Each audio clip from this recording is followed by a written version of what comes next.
glad to induct my cohort, lyricist, best friend, buddy, Bernie Taupin into the Rock and Roll Hall of Fame!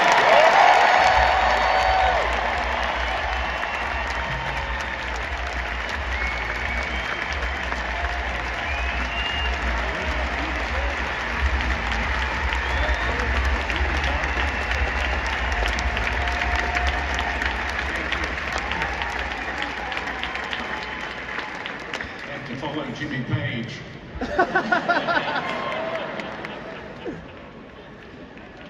Okay, it's no secret that I've always been a little conflicted about what my profession really is.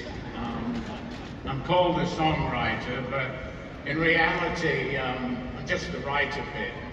So I guess that makes me a lyricist, which in my estimation, always sounded way too professional. Ira Gershwin, you know, Johnny Mercer, Oscar Hammerstein, those were lyricists. Originally as a kid, all I wanted to do was write stories. But when I was about 10 or 11, I heard Martin Robbins' classic Western ballad, El Paso, and everything changed. That was kind of my road to Damascus moment, because it was raw, real, and a million miles from comic book cowboys. It was cinematic, vivid, and visual. And at that moment, I realized you could conjure up stories and that they could be turned into songs. That is, if you could find someone who could conspire with your imagination and ignite your dreams. In 1967, I became the luckiest man alive and got the other best wife a man could ever hope for. We're kind of metaphorically still married and are as stimulated and excited about what we still do as we were when we shared bunk beds in a cramped room of a tiny apartment in the suburbs of London 56 years ago. So I've been allowed all these years to tell stories and to be a cinematographer. Sometimes it wasn't like writing songs so much as it was like making movies. I'm grateful for all my inspirational sources, and not just musical.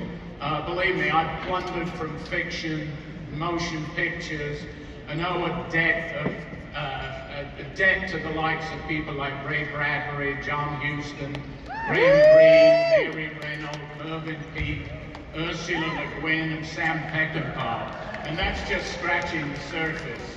I've always liked to mix things up, intertwine ideas, and keep your songbook racing between styles. That's because Elton and I nurtured our collaboration and diversity and shared musical interests. It was open season, basically, on the musical landscape. Elton has a canny knack of changing styles and keeping us fresh. He's on top of the current trends like no one I know. Me, I'm a little more dyed in the wool and straddle the ages, still immersed in the traditional. I'm never too far away from those that inspire me in ways that spur me on and instill in me the desire to create. Louis Armstrong, Duke Ellington, Nina Simone, Peggy Lee, Louvin Brothers, Leonard Cohen, Little Richard, Willie Dixon, Howlin' Wolf, and of course, I have to mention the incomparable Merle Haggard, a one-of-a-kind, rugged, all-round genius who sets a fire under me every time I hear his songs. And as a side note, Rock and Roll Hall of Fame, are you listening?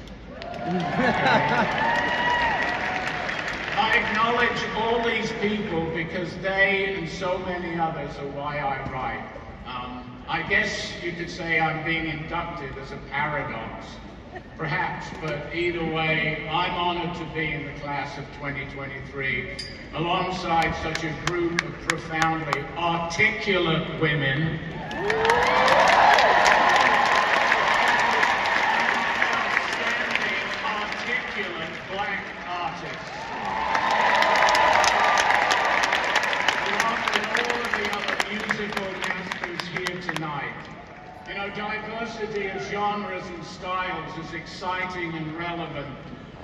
Of when it exactly was that the term pop became a dirty word, I don't know. Because every artist in this musical institution and every artist inducted on this stage tonight is pop. Because pop in its original connotation meant popular, as in popular music.